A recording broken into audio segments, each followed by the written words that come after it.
हम पुलिस की गाड़ी में थे। लगा था कि वो हमें बचा लेंगे।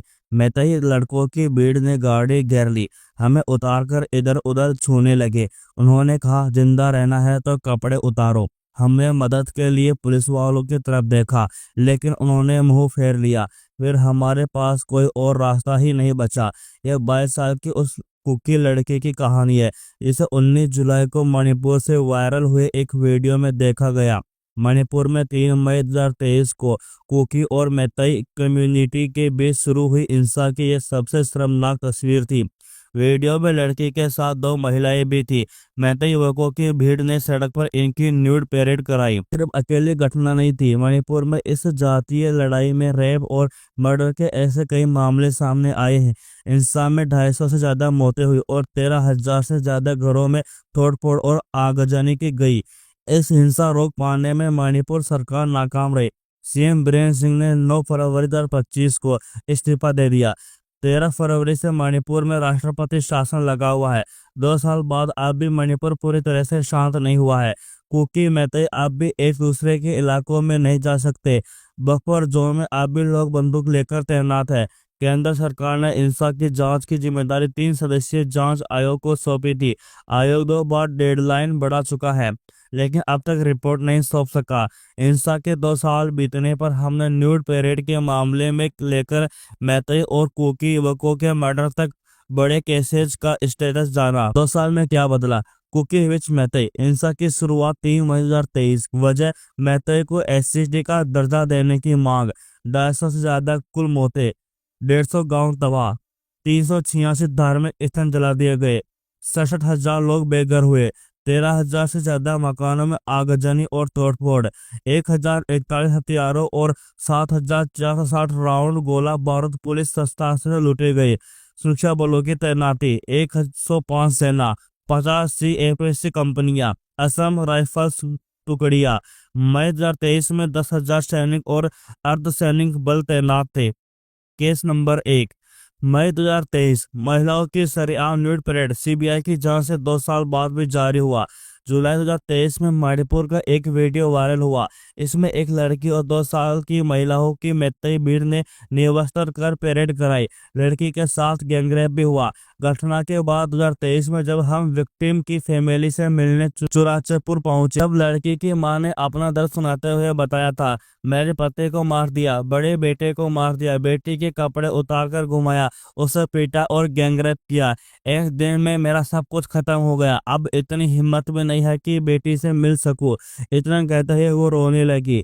उन्होंने गुस्सा जताते हुए यह शिकायत भी की थी कि पूरे देश से मीडिया वाले आए, लेकिन अब तक मणिपुर सरकार से एक मंत्री या अफसर नहीं आया। सीएम ने फोन तक नहीं दिया, कोई पूछने नहीं आया मैं कैसी हूँ, मुझ पर क्या बीत रही है। विक्टिम की फैमिली में अब सिर्फ उसकी माँ और छोटा भाई बचा है।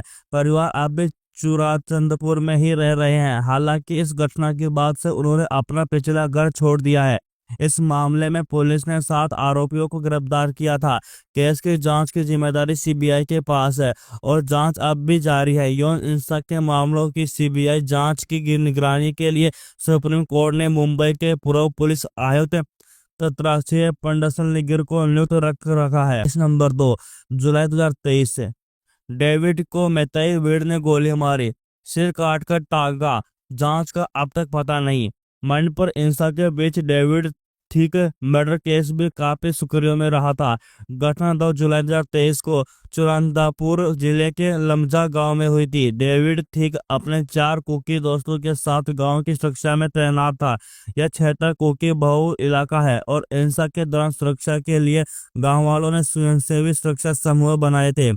तभी डेविड थी को कैदी के दौर पर मैतई भीड़ ने पकड़ा। भीड़ ने उसकी हत्या की और उसका सिर काटकर एक बाड़े पर टांग दिया। कुछ दिनों बाद इसका घटना का एक वीडियो सोशल मीडिया पर वायरल हुआ, जिसमें डेविड का सिर बाड़े पर टका दिखाया गया। जुलाई 2023 में जब हम डेविड के दोस्त 39 साल के मोईपुन से मिले, तब उन्होंने हमें बताया था 2 जुलाई को सुबह करीब 4 बजे का वक्त था। सूरज नहीं निकला था, लेकिन रोशनी थी। गांव की विलेज डिफेंस टीम रात भर निगरानी करके थक चुकी थी। डेविड भी वॉलंटियर था। वो राइफल लेकर रात भर बंकर में तैनात था।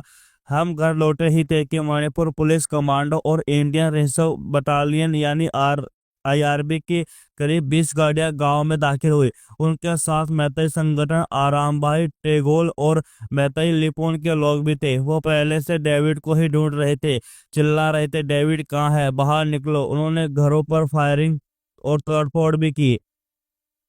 डेविड की हत्या के बाद उनका परिवार चुरंदापुर के रिलीफ कैंप में रह रहा है। घर और गांव पर अब मैतेई का कब्जा है। डेविड के अंकल बताते हैं, परिवार में बस मैं, उसकी आंटी और उसके पिता है। पिता खुमा 65 साल की है और दिव्यांग है। डेविड फैमिली में अकेला कमाने वाला था। कोरोना से पहले तक डेविड मुंबई के एक होटल में वेटर था, लेकिन नौकरी चली गई तो वापस मणिपुर आ गया। वो फिर मुंबई लौटने के बारे में सोच रहा था, तभी 3 मई को हिंसा शुरू हुई और हमारी जिंदगी में सब कुछ बदल गया। डेविड की बहन जेसिका बताती है, डेविड के केस में अब तक क्या जांच हुई और क्या हुआ, इसके बारे में हमें अब तक कुछ भी पता नहीं चला है। हालांकि हम अभी भी न्याय की उम्मीद लगाए बैठे हैं। केस नंबर 3, सितंबर 2023। 2 मैथे स्टूडेंट का अगवा कर मर्डर। पिता बोले सीबीआई जांच में दिलचस्पी नहीं ले रही। 6 जुलाई 2023 को 2 मैथे स्टूडेंट 20 साल के फिजाम हेमंजित और 17 साल के हिजाम लिंथोइगबी लापता हो गए। पुलिस रिपोर्ट के मुताबिक दोनों का 8 और 11 जुलाई 2023 के बीच मर्डर हुआ। दोनों स्टूडेंट आखिरी बार इफाल के किस्मपट जंक्शन से एक 2 व्हीलर पर सवार होकर विष्णुपुर जिले के नाबोल में देखे गए। हिजाम का मोबाइल विष्णुपुर के कवाथा इलाके चुरादापुर जिले की सीमा के सट्टा में आखिरी बार ट्रेस हुआ। 25 सितंबर 2023 को सोशल मीडिया पर दोनों की डेड बॉडी की खतरी तस्वीरें सामने आई। इसके बाद सितंबर 2023 में मणिपुर के मैतेई इलाकों में हिंसक विरोध प्रदर्शन शुरू हो गए थे। सितंबर 2023 में हेमनजीत के पिता फिजाम इबुहोबी सिंह से मिले तो वो बहुत गुस्से में थे। उनका गुस्सा मणिपुर पुलिस और सरकार पर था। मणिपुर पुलिस ने FIR दर्ज कर जांच शुरू की। पुलिस की एक रिपोर्ट के मुताबिक कुकी उग्रवादियों ने ओजपी गांव में दोनों को देखा, उन्हें अगवा कर एक गाड़ी में ले गए और फिर मर्डर कर दिया। फिजाम ने बताया था, बेटा 6 जुलाई को घर से निकला था, इसके बाद उसका पता नहीं चला। 4 दिन बाद उसका मोबाइल फोन ऑन हुआ। पुलिस ने बताया कि मोबाइल में नई सिम लगी है। जिस लोकेशन पर फोन आना हुआ वह चुंदारापुर में है। मैंने पुलिस से बेटे का पता लगाने के लिए कहा। पुलिस वाले बोले, ये लोकेशन कुकी इलाके में है, हम वहां नहीं जा सकते, अगर गए तो लड़ाई हो जाएगी। इस अगस्त 2023 को मामला सीबीआई को सौंपा गया। केंद्रीय गृह मंत्री अमित शाह ने सीबीआई के स्पेशल डायरेक्टर अजय भटनागर के नेतृत्व में एक स्पेशल टीम बनाई जो 27 सितंबर 2023 को इफाल पहुंची। सीबीआई ने मणिपुर पुलिस सेना, असम राइफल्स और केंद्रीय बलों के साथ मिलकर चुरांदापुर जिले के हेंगलेब क्षेत्र में 4 लोगों को अरेस्ट किया। हेमंजीत के पिता फिजाम अब कहते हैं, हमें नहीं पता कि अब क्या करना है। मेरी पत्नी आज भी हर दिन रोती रहती है। हमने बेटे की लाश देने के लिए गवर्नर को सिक्योरिटी अफसर कुलदीप सिंह से गुजारिश की, लेकिन कोई जवाब नहीं आया। जांच को लेकर वे कहते हैं, सीबीआई ने चार्जशीट सबमिट कर दी थी, उसके बाद कोई जानकारी नहीं मिली। मैंने कई बार सीबीआई के अधिकारियों से बात करने की कोशिश की, लेकिन वो इस केस को आगे बढ़ाने में इच्छुक नहीं लग रही है। मैं अपने बेटे के लिए न्याय की गुहार लगाकर बैठा हूँ, लेकिन मेरा कसूर है कि मैं मणिपुर का रहने वाला हूँ। ये एकदम थर्ड क्लास राज्य है। अब बात मणिपुर हिंसा केस की जांच की। 2 बार डेडलाइन बढ़ाई, अब तक रिपोर्ट नहीं सौंपी। मणिपुर को चलते हुए 2 साल हो गए हैं, लेकिन कुकी और मैतेई कम्युनिटी के बीच हिंसा, नफरत और बंटवारा खत्म नहीं हुआ है। अब तक यह पता नहीं चल सका कि हिंसा कैसे फैली, इसके लिए कौन जिम्मेदार है, कौन कौन सी एजेंसियां जांच कर रही है और जांच कहां तक पहुंची है। 4 जून 2023 को केंद्र सरकार ने गुवाहाटी हाई कोर्ट के पूर्व मुख्य न्यायाधीश अजय लांबा की अध्यक्षता में मणिपुर हिंसा की जांच के लिए एक 3 सदस्यीय जांच आयोग बनाया। सदस्यों में रिटायर्ड IAS अधिकारी हिमांशु शेखर दास और रिटायर्ड IPS अधिकारी आलोका प्रभाकर शामिल हैं। आयोग को जिम्मेदारी दी गई थी कि हिंसा के कारणों, इसके फैलने के तरीके, प्रशासनिक चूक और हिंसा रोकने के लिए उठाए गए कदमों की जांच करनी है। आयोग को 6 महीने में अपनी रिपोर्ट सौंपनी थी। हालांकि डेडलाइन 2 बार बढ़ाई जा चुकी है। पहली बार नवंबर 2023 में 20 नवंबर 2024 तक, दूसरी बार 4 दिसंबर 2024 को 20 मई 2025 तक की गई। गृह मंत्रालय ने साफ किया कि इसके बाद कोई और विस्तार नहीं दिया जाएगा। जांच अब भी जारी है। अब तक किसी केस में क्लोजर रिपोर्ट नहीं आई। केंद्र सरकार ने हिंसा से जुड़े 6 प्रमुख केस, खासतौर पर मणिपुर हिंसा की साजिश और यौन हिंसा के मामलों की जांच के लिए सीबीआई को दी थी। 8 अगस्त 2023 को सुप्रीम कोर्ट ने मुंबई के पूर्व पुलिस आयुक्त तत्रादिय मंडसलीगिर को यौन हिंसा की सीबीआई जांच की निगरानी के लिए नियुक्त किया। 16 अगस्त 2023 को सीबीआई ने 53 अधिकारियों की एक स्पेशल टीम भी बनाई। 4 मई 2023 को कुख्यात महिलाओं की न्यूड परेड और यौन उत्पीड़न समेत वायरल हम वीडियो में पुलिस की एक गाड़ी में लड़की को थे। जलाए मैं जाने कई की लड़कों की घटना भीड़ ने गाड़ी 4 को मई घेर 2023 की लिया। हमें जांच कहा सीबीआई को सौंपी जिंदा गई। रहना है तो 2 कपड़े मणिपुर उतारो। छात्रों के हमने मर्डर मदद के जुलाई लिए 2023 पुलिस में वालों की तस्वीरें तरफ वायरल देखा। की जांच उन्होंने में मुंह सीबीआई फेर के लिया पास फिर है। सीबीआई ने 3 कुछ मई केसेस में 2023 शुरुआती जांच पूरी मणिपुर में करके कुकी और मैतेई गिरफ्तारियां की कम्युनिटी थी, के लेकिन बीच जांच से हिंसा जुड़ी भड़की, ज्यादा डिटेल अब तक सामने नहीं आई। क्या क्या जिसके हुआ बाद कई 2023 के अंदर? खौफनाक और 3 कई मई शर्मनाक चुंदारापुर में तस्वीरें सामने ऑल आई। ट्राइबल 250 से स्टूडेंट ज्यादा मौतें यूनियन हुई। मणिपुर ATSCM ने 13,000 आदिवासी से एकता ज्यादा घरों मार्च में निकाला, तोड़फोड़ जो और मैतेई आगजनी की समुदाय को गई। एसटी जगह देने की मणिपुर हाई कोर्ट कुकी के और मैतेई निर्देश के के बीच विरोध में बटा था। मणिपुर मार्च के अब दौरान भी हिंसक पूरी तरह शांत झड़पें नहीं शुरू हुआ। हुई, दोनों जिससे कम्युनिटी के मणिपुर लोग में एक दूसरे जाते के हिंसा इलाकों बढ़ में गई। जा नहीं सकते। 4 मई बफर जोन सरकार में ने लोग हिंसक बंदूक भीड़ पर लेकर काबू तैनात पाने हैं। के लिए देखते ही 13 गोली फरवरी मारने का आदेश 2025 जारी से किया, मणिपुर में कर्फ्यू लागू राष्ट्रपति किया और शासन लागू इंटरनेट है। सेवाएं मणिपुर में सस्पेंड बीते कर 2 दी गई। साल में हुई भारतीय सेना हिंसक और घटनाओं की हमने अर्धसैनिक पड़ताल बलों की। के लगभग 10,000 हमने उन जवान केसेस के तैनात अपडेट किए जाने गए। जो कुछ सालों में सबसे ज्यादा चर्चित रहे। में बवाल हो गया। 10 से घटना के ज्यादा बाद घर विक्टिम और की चर्च फैमिली से फूंक मिलने दिए गए। हम इसमें चुराचांदपुर 5 लोग पहुंचे। मारे गए। वहाँ लड़की की माँ से मिले। टेलीफोन और वो दिन भर RMBI रोती टेगोल रही। ने वो कहती हैं इतनी एक हिम्मत भी इंसान नहीं और कि बेटी से मिल लोकल सकूं। गांवों मेरे पर पति हमला और किया। बेटे को घटना मार में दिया। 45 घर जलाए बेटी गए, के जिसमें कपड़े 4 उतार लोग कर घायल घुमाया, हो गए। उसे एक पीटा और युवक की गैंगरेप मौत हो किया। गई। एक 19 दिन जुलाई में एक मेरा वीडियो सब वायरल कुछ हुआ, खत्म हो जिसमें गया। 4 मई को इस मैतेई मामले में पुरुषों ने 7 2 आरोपियों को कुकी महिलाओं गिरफ्तार की किया गया न्यूड था। परेड कराई अब और भी यौन सीबीआई की उत्पीड़न जांच। किया। इसके खिलाफ देश भर में गुस्सा दिखा और बड़े प्रदर्शन हुए। 20 जुलाई मणिपुर में इंटरनेट प्रतिबंध को लेकर सवाल उठे और दावा किया कि ऐसी कई घटनाएं हुई। सीएम ने बीरेन सिंह ने इसका बचाव किया। इस बीच 28 मई की घटना 22 जुलाई को सामने आई, जिसमें 80 साल के एक स्वतंत्रता सेनानी की विधवा को जिंदा जलाया गया। 5 अक्टूबर मानवाधिकार कार्यकर्ता बाबुल लाई गोटोंगाब के घर पर हमला हुआ। हिंसा में मरने वालों की संख्या 70 से ज्यादा हो गई। 11 नवंबर हथियारबंद लोगों ने एक रिलीफ कैंप पर हमला किया, जिसमें 8 मैतेई लोगों के शव मिले। हिंसा में 1000 से ज्यादा लोग घायल हुए और 32 लोग लापता हुए। 20 दिसंबर चुंदारापुर में 87 कुकी कम्युनिटी के लोगों का सामूहिक रूप से अंतिम संस्कार किया गया। 8 महीने तक जिनके शव मुर्दाघरों में रखे थे। 2024 में अब तक क्या हुआ मणिपुर के अंदर? 1 जनवरी थौबल जिले में हिंसा भड़की। इसमें 4 लोगों की गोली मारकर हत्या कर दी गई, 5 गंभीर रूप से घायल हुए।